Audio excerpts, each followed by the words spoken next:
একদিন বাদেই শুরু হচ্ছে বাংলাদেশ পাকিস্তান টি-20 সিরিজ। সেই সিরিজে বাংলাদেশের সবথেকে বড় চ্যালেঞ্জ কোনটা থাকছে নিয়ে আলোচনা করতে চাই। আমাদের সাথে স্টুডিওতে আছেন ক্রীড়া বিশ্লেষক মেজর অবসরপ্রাপ্ত ইমরোজ আহমেদ।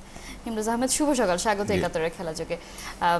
শ্রীলঙ্কার বিপক্ষে যেটা আমরা আসলে কেউই ভাবিনি সেটাই বাংলাদেশ করে দেখিয়েছে। টি-20তে এটা একটা মজা, মানে এনিওয়ান গেম আমরা সবসময় বলে থাকি। কিন্তু পাকিস্তান পাকিস্তান তো আর শ্রীলঙ্কার চেয়েও বেশি শক্তিশালী। আবার অন্যদিক থেকে যদি আমরা বিবেচনা করি, পাকিস্তান নিজেরাও আসলে নতুন করে নিজেদের দলটা গোছাতে চাইছে। আপনার কাছে যদি জানতে চাই যে এই সিরিজে আসলে চ্যালেঞ্জের মুখোমুখি কারা বেশি, বাংলাদেশ নাকি পাকিস্তান?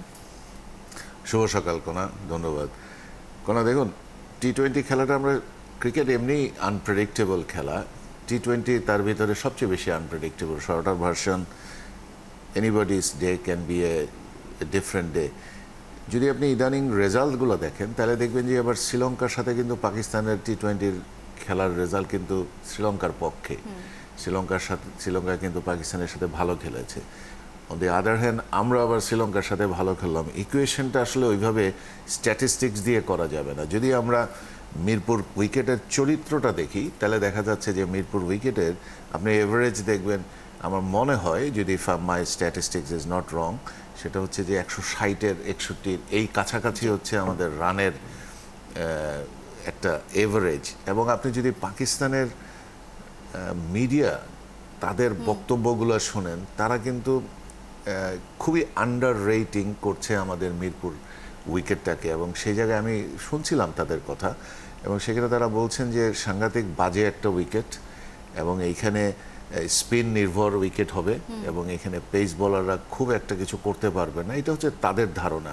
এবং আপনি যদি দেখেন পাকিস্তান দলে বেশ কিছু নামকরা প্লেয়ার কিন্তু তারা এই ট্যুরের সাথে নাই, মেবি তাদেরকে রোটেশনে রেখেছে, এবং এটা ইনজিওর্ড আছে, এবং সেই কারণে হয়তো বা এখান থেকে তারা আবার ওয়েস্ট ইন্ডিজে যাবে।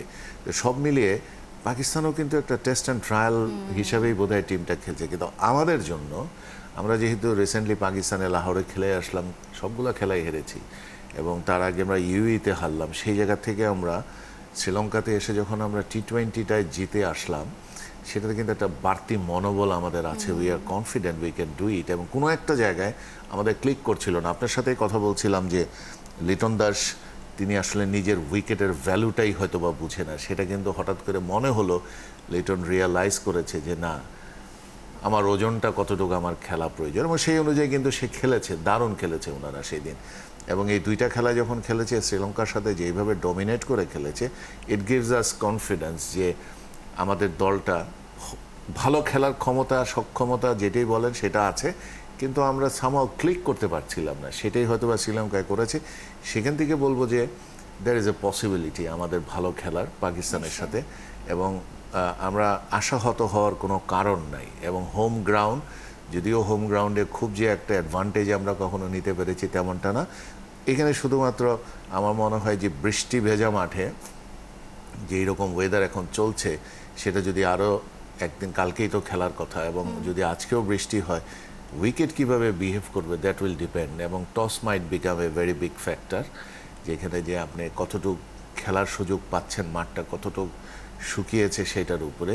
সেই জায়গাটার থেকে আমি বলবো যে এখনও আমরা still we can consider ourselves to be the favourite, আমি পার্সোনালি মনে করছি।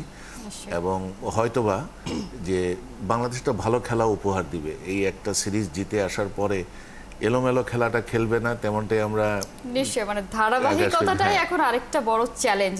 যে খেলা আমরা আসলে শ্রীলঙ্কায় দেখলাম অন্যের ঘরে, সেই খেলা যদি বাংলাদেশ আসলে না খেলতে পারে। মিরপুরের কথা আমরা বলছি, মিরপুর আসলে কোন ধরনের উইকেট, বাংলাদেশের শক্তিমত্তা অনুযায়ী কেমন হওয়া উচিত, যদিও আসলে যেমন চাইবে তেমন আসলে পাবে কিনা উইকেট, সেটা একটা বড় ব্যাপার। স্পিন সহায়কের কথা সবাই আমরা বলি, কিন্তু আবার আমরা তো বিপিএলও দেখি, সেখানে তো আবার রান ওঠে বেশ ভালো, মানে দুই পক্ষই সুবিধা পায় এরকম। সেই বিবেচনায় বা বাংলাদেশের এই মুহূর্তে ব্যাটার বোলারদের যে অবস্থা, তাতে কেমন উইকেট হলে আসলে আমাদের জন্য ভালো? দেখুন, কোনো যদি আমাদের ফোকাসটা থাকে আমরা ওয়ার্ল্ড কাপে যাব, ওয়ার্ল্ড কাপে খেলবো, ওইখানে যেই রকম উইকেট হবে সেই রকম উইকেটটা আমাদের হওয়া প্রয়োজন। এবং সেই রকম উইকেট যদি হয় তাহলে আমরা দেশে সিরিজ হারি জিতি সেটা ইম্পর্টেন্ট না। ইম্পর্টেন্ট হচ্ছে একটা জায়গার দিকে আমরা ফোকাস করেছি, ফোকাস করে দেন উই আর প্রগ্রেসিং। তো সেই হিসাবে আমি বলবো অবভিয়াসলি শুড বি এ টি-20 ব্যাটিং টাইপ যেই রকম বা স্পোর্টিং টাইপ আমরা বলি সেই রকম একটা উইকেট হওয়া উচিত, যেখানে বিপিএলে দেখেছি আমরা কিছুটা রান বেশি হয়, কিন্তু অন্য আন্তর্জাতিক T20 ইন্টারন্যাশনাল যেগুলো সেখানে আসলে হয়েছে টিপিক্যাল মিরপুর হ্যাঁ টিপিক্যাল মিরপুর হয়ে যায়। সেই জায়গাটা থেকে এই বৃষ্টির সিজনে কতটুকু আমরা তৈরি করতে পারবো উইকেট একটুখানি সন্দেহ আছে। বাট আমি নিশ্চিত যে বিসিবির নিশ্চয়ই আন্তরিক আছেন এই ব্যাপারে এবং তারা সচেষ্ট থাকবেন এবং সর্বোচ্চ চেষ্টা করবেন উইকেটটাকে সেই রকমভাবে তৈরি করার জন্য। যদি হয় ইট শুড নট বি যে আমাদেরকে ফেভার করছে, এটা টেস্ট খেলা হইলে ঠিক আছে অন্যরকমভাবে চিন্তা করা। T20-তে it should be a competitive match এবং সেই জায়গাটায় দর্শকরা আনন্দ পাবে এবং আমরাও নিজেদের কনফিডেন্সটা ফিরে পাবো যে ইটস এ কম্পিটিটিভ ম্যাচ। সত্যিকার অর্থে টসে হেরেছি জিতেছি, কি পরিস্থিতি কি সামাল দিয়ে খেলতে হবে তেমনটা যদি আমরা খেলতে পারি সেটাই হবে কাম্য। তবে ভেরি ডিফিকাল্ট, এতদিনের ঐতিহ্য মিরপুর স্টেডিয়ামের উইকেট, এটা শুধুমাত্র যারা তৈরি করছেন তাদেরই যে দোষ দিব তেমনটা না, হয়তো এই মিরপুরের মাটিটাই মিরপুরই এরকম আসলে একে আসলে ভালো করা খুব একটা সম্ভব হয় না জি সেদিক থেকে। শ্রীলঙ্কার বিপক্ষে খেলেছে, সেই জায়গায় আমরা তো সিরিজ জিতেছি, কিন্তু ওই একই স্কোয়াডই তো এবার খেলবে। দলে মানে একাদশে কোনো পরিবর্তন কোনো একটা দুটা জায়গায়, যে এই জায়গায় পরিবর্তনটা যদি আমি স্পেসিফিকলি যদি বলি, নাইম শেখ পরিবর্তন দেখেন কিনা এই পজিশনে? দেখুন, নাইম শেখ অনেক দিন পরে দলে ফিরেছেন এবং নাইম শেখের ভিতরে খেলায় শ্রীলঙ্কায় খেলাটা যেরকম দেখলাম তার ভিতরে বেশ খানিকটা জড়তা দেখেছি এবং আমি নিশ্চিত নাইম শেখের রিসেন্ট যে পারফরমেন্স লোকাল খেলাগুলোতে সেখানে তিনি কিন্তু দারুণ খেলেছেন এবং সেই কারণেই তাকে জাতীয় দলে আনা। কিন্তু নাইম শেখের যখনই নাম আসে তখনই আমার সেই ভারতের সাথে নাইম শেখের খেলাটা, আমরা যেইবার পিঙ্ক বল টেস্ট খেললাম সেইবার যে 89 ইনিংস একটা খেলেছিলাম, আমার সবসময় ওই খেলাটা ওর চোখে ভাসে আমার। কিন্তু উনি ইদানিংকালে কিন্তু হারিয়ে গেছেন এবং সেই অনুযায়ী যারা খেলছেন এখন এবং সেই জায়গায় খেলাটা শুধুমাত্র এখন অলরাউন্ডার এবং বোলার, এই জায়গাটায় হয়তোবা কোনো একটা কম্বিনেশনে চেঞ্জ আনা যেতে পারে আমাদের, ডিপেন্ডিং অন দি উইকেটস।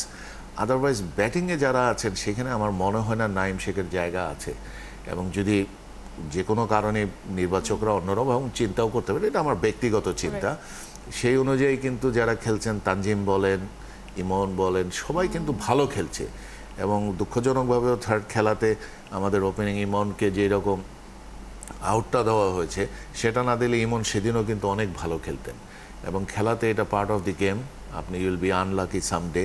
সেরকমটা না হলে যারা ব্যাটিংয়ে আছেন আমার মনে হয় this is probably the best line up এবং এখানে জাকির আলীও আছেন। জাকির আলী এখন আমার মনে হয় সুস্থ আছেন, উনি তো একটু ইনজুরি ছিলেন। আমাদের কনফিউশনটা আসলে টিমের কম্বিনেশনে আসছে শুধুমাত্র বোলিং সাইডটায়। আপনি পেস বোলার কয়জন নিচ্ছেন, স্পিনার কয়জন নিচ্ছেন এবং স্পিনারে আমাদের একটা অ্যাডভান্টেজ এখানে আমরা দেখছি যে আপনি শেখ মাহাদিকে নিচ্ছেন, he is also quite handy batsman. আমরা পেস বোলার নিচ্ছি তানজিমকে, তিনিও যথেষ্ট ভালো দক্ষতার সাথে ব্যাটিং করেন। আমরা রিশাদকে যদি নেই, রিশাদও ভেরি গুড ব্যাট।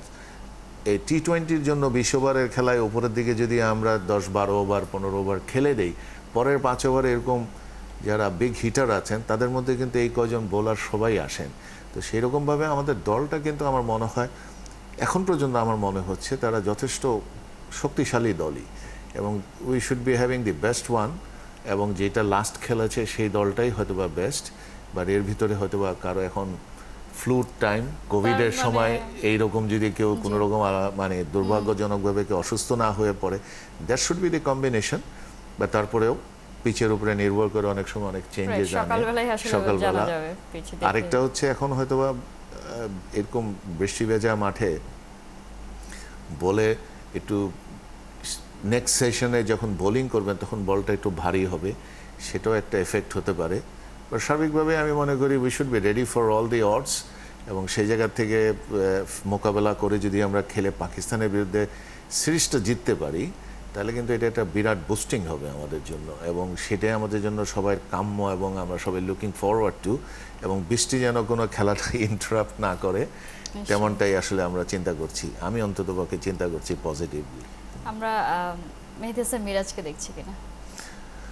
মেহেদী হাসান মিরাজ থাকতে পারেন, কারণ একটা জিনিস হচ্ছে ধরুন আমাদের গত দলে কিন্তু শেখ মাহাদিকে বানানো হয়েছিল vice captain, but very unfortunately I found বেঞ্চে ভাইস ছিলেন। ক্যাপ্টেনকে ওনাকে বেঞ্চে বসিয়ে রেখেছে। These are very odd kind of situation we create যারা ম্যানেজমেন্টে আছেন তাদের জন্য, এবং তারা কেন করছেন সেই জায়গাটা থেকে তাহলে আপনি যে কোনো কারণেই হোক, আমি পাকিস্তানের কথাটাও দেখছিলাম, পাকিস্তানের টিম ক্যাপ্টেনের সম্বন্ধে যিনি মির্জা তার সম্বন্ধে বলছিলেন তারা যে তাকে বলা হয়েছে উনি ওয়েস্ট ইন্ডিজ পর্যন্ত ক্যাপ্টেন থাকবেন, তার মানে হি ইজ অলসো নট শিওর যে এর পরে থাকবে কিনা। কিছুটা সিমিলারিটি আমরা মাঝে মাঝে বাংলাদেশের সাথে তাদের আচরণে দেখি। আমরা আসলে মেহেদী হাসান মিরাজকে মাহাদিকে, শেখ মাহাদিকে যখন ভাইস ক্যাপ্টেন বানালাম, তার কিন্তু দলে জায়গা অবশ্যই থাকা উচিত, কিন্তু তাকে যখন আমরা বসিয়ে দিচ্ছি তাহলে আমাদের ওই রকম একটা প্লেয়ারকেই ভাইস ক্যাপ্টেন রাখা উচিত আমি মনে করি, যিনি দলের সাথে অলমোস্ট নিশ্চিত ইনজুরি ছাড়া উনি দলের বাইরে থাকবেন না।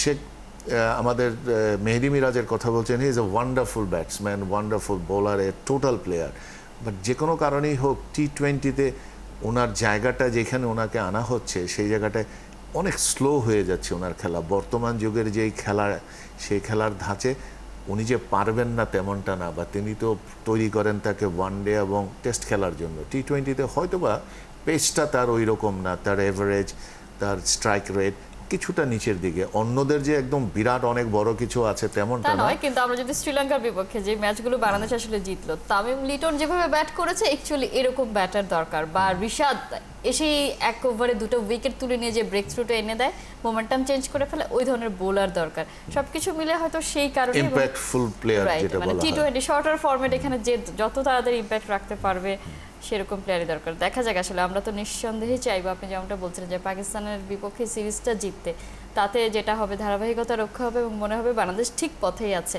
দেখা যাক, আমরা সেই প্রত্যাশা রাখতে চাই। ইমরোজ আহমেদ, অসংখ্য ধন্যবাদ এতক্ষণ যুক্ত থাকার জন্য।